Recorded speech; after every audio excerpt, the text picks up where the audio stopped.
These books are on my radar to be my next potential read, so please help me pick because it's too hard. First one being Our Infinite Fates, and this is by Laura Stephen. Oh man, this is right up my alley, let me just tell you. And I think I'm definitely in the mood for it. This is giving Invisible Life of Addie LaRue. And if anyone knows, Invisible Life of Addie LaRue by V.E. Schwab is my absolute favorite book ever. I love that book. So, and I know she's coming out with a new book in June, and I already pre-ordered it, don't worry, I pre-ordered. But this book, let me just tell you a little bit of the synopsis.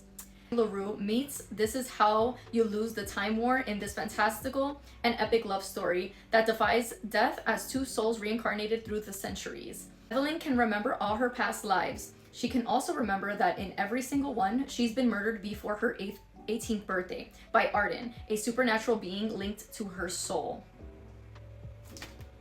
If that doesn't, oh my gosh, this is like magical realism, this is giving love, this is giving so much more. Like, I know this has a lot of depth to it, and I love a book that is gonna make me feel all the feels. So this is potential number one. Potential number two is You Are Fatally Invited by Ande Plego, I think that's how you say it. And this is actually, I believe, one of my Fable book club, and this is so interesting. I just got this from my artwork box, and her premise, it's just so interesting to me. An all-inclusive thriller writer's retreat hosted on a private island turns lethal when one of the authors is found murdered in this twisty, locked room mystery.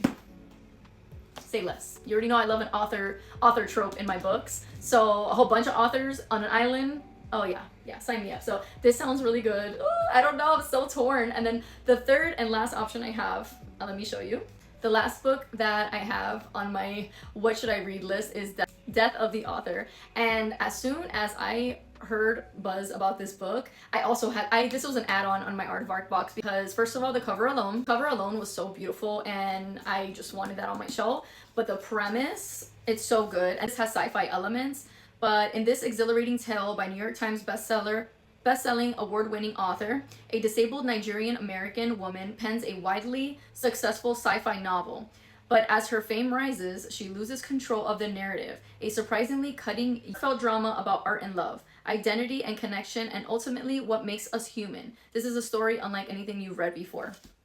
And I agree, because that sounds so interesting to me and something I feel like I haven't read. And this also has author trope, because I love it. I love an author trope. So I've heard really good things about this book, and it's just very much intrigues me. I know all three of these books are so different in every way possible, but I'm in the mood for all of it. So please tell me what you think I should read next. Whatever wins is what I'm gonna read next. So just let me know what you think.